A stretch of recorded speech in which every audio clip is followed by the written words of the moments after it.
Today, I'd like to follow up on a video that I did a few days ago, BMW SaaS model. SaaS usually means software as a service, where instead of owning the software, you pay a monthly fee for it. Whether or not you think that's a good thing, I personally don't like it as much, but I understand how some businesses, in order to keep adding features and support the software and make a living, they can't just deal with a one lump sum payment. They need to charge you every month. Here, where it gets ridiculous, suspension as a service, where the car comes with all of the hardware necessary for you to have a particular suspension, but if you want to use it, you have to go to the BMW App Store, because cars have apps now, and then after you go to the BMW App Store, you either pay a monthly fee for it, or you could pay a lump sum up front to get your suspension. You could pay a monthly fee to get access to the hardware that's in your car. Suspension as a service. Now, one of the things I've said in other videos is that the reason the world is the way it is often not because of some crazy red pill conspiracy, it's because of us. When we talk about a lot of the data mining business models, is that really because of some evil conspiracy, or is it because we chose it? Back in 2004, most Americans were more than happy to give up their rights to privacy so to get 1 gigabyte of email. Like 1 gigabyte is all it took for most people to give up their privacy and allow the ad bots to scan through everything in your email so that they can advertise to you based on personal data that Google was sucking up from you based on your personal private conversations.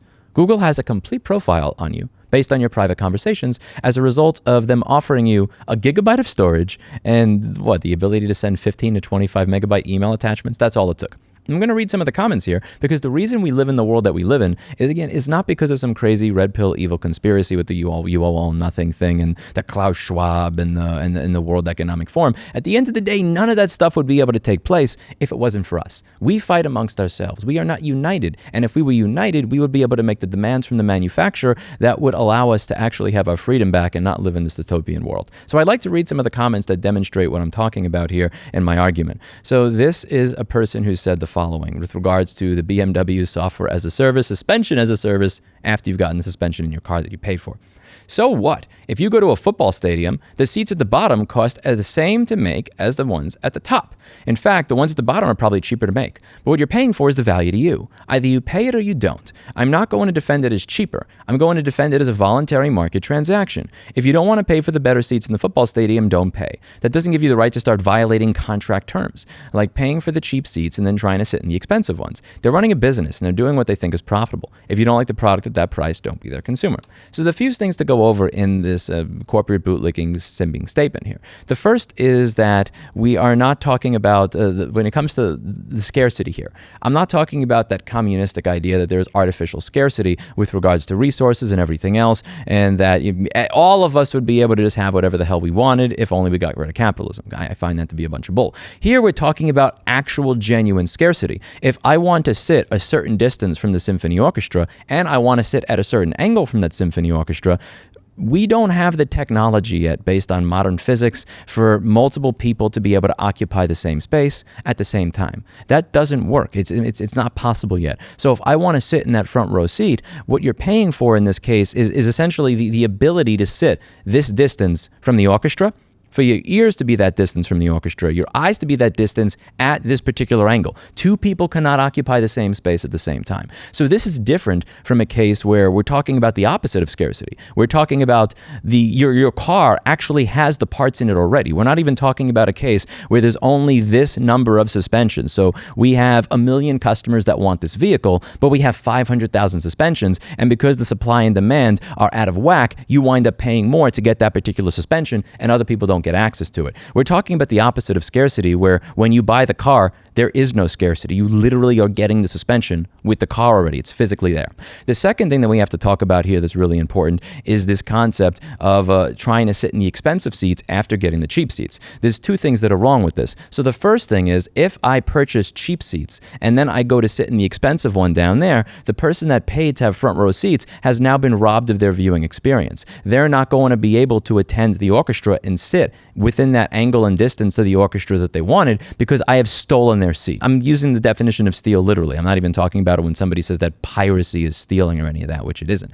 you've literally taken the space that they have paid for. You're occupying it, because two people cannot occupy that space at the same time. That's theft. Now, when it comes to BMW and being able to get access to the suspension in your car, when I said it's time to pirate a car in the title, you literally own the suspension already. So not only A, do you own it already because you paid for it, but secondly, you are not stealing something that belongs to somebody else because it's your suspension. One of the responses that I thought was great to this as well, when we're talking about this concept of artificial scarcity versus real scarcity, is this comment. It's more like everybody has front row seats, but you have to pay a subscription so that a BMW representative doesn't stand in front of you blocking your view. And this is the fundamental problem with how progress worked in the past versus how progress works now. And we're going to get to that as my last point here. Progress in the past used to meant that you got something better and you immediately had the results of getting something better. Whereas today, progress means we've already figured out how to give you something better at the same price or cheaper than what we gave you before, but we are going to paywall access to it. We're going to give you a color television, but we're going to keep it as a black and white TV unless you pay for the unlock code to be able to get access to that. And that's something that you didn't have the ability to do because every device wasn't connected back in the day. But because everything's connected now, we have the ability to block off your ability to utilize your hardware. We didn't have this type of DRM and DMCA Section 1201 bullshit that actually make it illegal to do so. If somebody actually figures out how to get access to this, if somebody manages to crack their car so they can get access to the hardware they already bought and paid for under Section 1201 of the DMCA, they can actually be prosecuted to the fullest extent of the law for being able to get access to what they bought and paid for, which I find insane. Being able to utilize the suspension that is in your car is no way to analogize that to this instance, because using the suspension in my car does not deprive anybody else of their suspension. So this really comes down to that piracy argument when it comes to stealing. You have less argument to make with regards to the whole piracy is stealing argument. Technically, piracy is not stealing, it's copyright infringement, because what all I've done if I go on SoulSeek or Usenet is I have received content without providing the people who made that content with monetary compensation for it. In this case that I'm discussing, I have not paid for that content. The person who has created that has not been compensated. I'm using it without paying them. But with the car, I paid for it. I gave you the $73,000 for the car, and you gave me the hardware in exchange for me giving you that $73,000. This is different than if I download a Tori Amos Blu-ray and I do not compensate any of the people that were responsible for creating it or the artist for the work that they did that went into creating that Blu-ray. Now, you can say that there's a moral issue with that. Personally, the reason I pirate is not because of that. It's because I want to actually have an experience free of DRM. I want to have an experience where I don't have to wait a week or two for my Tori Amos Blu-ray to show up so I can rip it with my BDR 2213. I may want to pay for that full price, but I also don't want to wait a week, so I will download a copy in the meantime that may not be the highest quality, but I do want to compensate the creators. Here with BMW, with the piracy, I'm not depriving the person who had that file of their file. That's why that's not stealing. Copyright infringement. When I download a file, the person who originally has the file still has it, so it's not stealing. Here, you're not depriving somebody of their suspension, nor are you depriving the manufacturer of their money, because you paid the manufacturer already. The manufacturer has been compensated for that suspension. Now, people have said, well, this is a way of actually making it cheaper by making it available to everybody and then putting it in the car. But you have to understand that there's nobody out there in the world that's a major publicly traded company that's going to give you something for free. That doesn't exist. When it comes to this, BMW is not giving you a suspension for free. That's not happening. None of these companies are giving you that for free. They are not losing money on the vehicle as a result of giving you that suspension. That suspension is baked into the cost of the car. When people say that you haven't paid for it because you didn't pay for the subscription, that's completely full of shit, because what you're doing when you say that is you're implying that the BMW CEO, out of the goodness of his heart, is providing you that suspension in the car for free. That after they've paid for all those materials and the resources and the bare earth metals and minerals that went into that particular suspension, that they are paying for all of that and then putting it in the car without being compensated by you. And that's just complete and utter bullshit, because that would never happen. The next thing I want to go over, the third part, is this idea about how progress is now. So one of the things I talk about when it comes to right to repair is when somebody says that there is danger involved in repairing some of the devices that I repair, they're technically correct, but they're misleading you by not talking about the way the culture was many years ago. So for instance, there was one time when I was replacing a MacBook Air screen for an A1466 many years ago, and I cut myself. With older screens, the screen was all one part, and I could just screw it in, And that was that. It was fairly easy. I'm never going to cut myself replacing one of those screens. On the devices that came out in 2010, starting with the A1369 and A1370, what happened is they have the LCD cell, that's the part that makes the image, and it is adhesed into the display assembly, and it's separate from the backlight layers, it's separate from the LED part that actually lights it up, the LED lights, and it's separate from all the backlight diffuser layers that properly diffuse the light, so the screen's light looks proper instead of just looking like a total mess. So it's very, very difficult because when the screen cracks, you're not simply taking out this assembly and then putting in a new one. I actually have to remove this thing with one of those Utrecht Art Supply Store spatulas very slowly down the line, and if there's any kinks in that section or any pieces of glass that were already broken, I then have to remove those without cutting myself. And there's one time where I did cut myself, and because I had taken a particular pill that day, I forget if it was an allergy medication or something else, it was one of those things that makes it harder for your blood to clot, so I literally wound up bleeding for 4 hours. I thought it was that was not a fun weekend, but you could hurt yourself. Or for instance, with a lithium-ion battery, technically a lithium-ion battery does have the ability to explode. But when we're talking about lithium-ion batteries, a 3.7 volt battery in a phone, I'm not, again, to be clear, I'm not saying I want that to explode in my pocket and I'm not able to take it out, but there's a limit to how much damage that's going to do in most scenarios. Again, a paper cut, lithium-ion battery for a car, again, giant fire, lithium-ion battery for a phone. We don't talk about the risk of safety issues versus freedom the way that we used to. So 100 years ago, and even today, you're able to replace the brake pads in a 6,000-pound truck that can go 80 miles an hour. And we totally accept that. That's baked into the culture. That's kind of already been there. It's grandfathered in, because 100 years ago you were able to do that. So to try and make a cutoff and say nobody is allowed to replace their brake pads on a vehicle that weighs more than 45 pounds, nobody would accept that because we're culturally used to the idea of being able to do this. But when new devices come out, that's when we change the paradigm. So when we went to personal computers, standard desktop computers, where you could install any operating system of your choice, to smartphones, we switched over from being able to install any app that you want, iPhone, only being able to install an application from a store. Being able to install an application and being able to sell direct to your customer, 30% fee, and they can say no to you even being able to offer the application. The ability to install Linux, FreeBSD, Windows, whatever you want, you can only install our operating system because the bootloader is locked. Like, you see how that works? With each generation with technology, it winds up getting locked down more, and we accept it because we think it's different. An Android phone is a computer.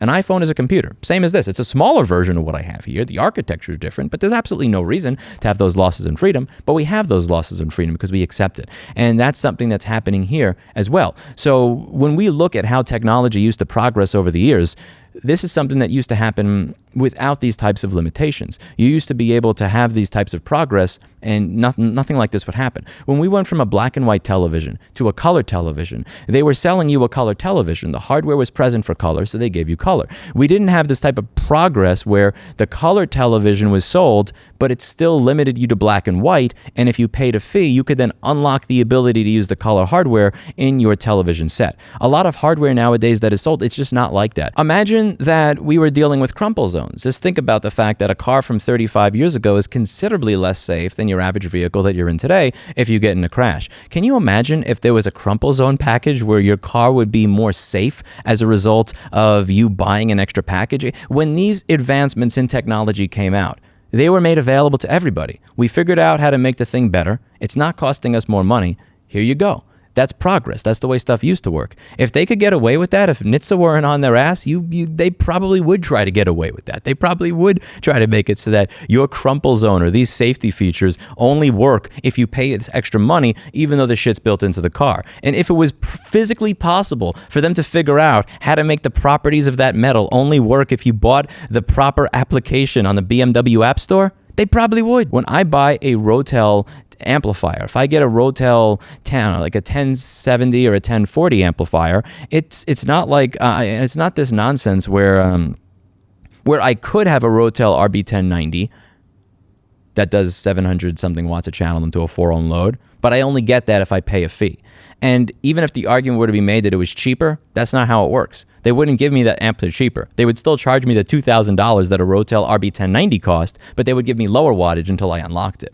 The reason that I know this to be true is because vehicles nowadays have not got down in price. As a result of this, you're not seeing cost savings because they're baking the ability to manufacture the vehicles in a more streamlined way with a more lean supply chain. The cost of a BMW M3 is not going down to you. The cost of a BMW X7 is not going down to you. The cost of my ceiling fan is not going down as a result of them streamlining the supply chain by having an integrated LED light that is proprietary into the fixture. That's not just because they don't have the separate parts of the socket and the wiring for it and the bulbs and everything. That's not making it cheaper to me. It may make it cheaper to them, but it doesn't make it cheaper to me. The same thing with the TV example. Like we're not. That's not the way technology used to progress. Nowadays, when technology progresses, you don't get the benefit of it. They still keep you on the old shit, but they expect you to pay extra or a subscription to get access to what you already bought and paid for. This wasn't a thing. If you bought a Lansing 604E speaker in the 40s or the 50s, that would not sound like those little shitty gramophone speakers from the 20s unless you paid a fee to unlock it. When the Lansing 604E came out, it just sounded better than everything else. It was naturally better, and you just got the benefit immediately. It didn't sound like some shitty horn speaker coming out of a crappy 1920s record player. In conclusion, I believe that progress used to be something that continued to go up along with freedom. And now you have progress going up while freedom goes down. Are we better off now than we were 30 to 50 years ago with regards to a lot of technology? Yes, we are. Does that mean that we should accept the fact that freedom is going down with technology going up and that this used to not be the way it worked? No, I don't think we should. Simply pointing to the fact that today an air conditioner is more efficient than an air conditioner used to be, simply because we point out that cars are more efficient or that cars have better crumples and all that other stuff, doesn't mean that we should ignore the fact that we're losing freedom along with it. Yes, a modern smartphone is faster than a computer from 35 years ago. It just is. But that doesn't mean that simply because that is a technically better device that is more efficient in every way, that we should also not notice the fact that we can't install an operating system that we want to install on it anymore and that the shit spies on you all the time. I think it's important that we push back against these things, and above all, the biggest problem that I see here is that we're not together. We're not united. As long as we're not united, we're never going to get what it is we're looking for. As long as there is a simp, as long as there is a bootlicker in the YouTube comment section, we are never going to be able to get back our freedom, our privacy, or our ability to say that we own what we bought and paid for. I firmly believe this is not some sort of evil conspiracy amongst a bunch of people sitting in a room. It's us. We suck. And if it is an evil conspiracy, a bunch of people in a room smoking and talking about how they're going to remove ownership, the only reason they're able to even do that, the only reason they could even consider that or bring it up is because of people like this. If people like this didn't exist, that would never happen. But people like this do exist. And as a result of people like this, not just being the person in my comment section that comments regularly, but that's the norm outside of my community, that's what you get. This channel's a very small representation of the world. It's 2 million subscribers. The viewership rate is something like 1 or 3% of the people that are actually subscribed that view the content. And we have a world with over 4 billion people. And unfortunately, a lot of them think like this. Let me know what you think in the comments down below. That's it for today. And as always, I hope you learned something. I'll see you all in the next video. And to anybody that marks my koi fish as an advertisement, I will find you. I will track you down. I will throw you in that pond, and you will be eaten by a school of angry, vicious piranhas. And I will film it. Watch me. Think about it. Think about it.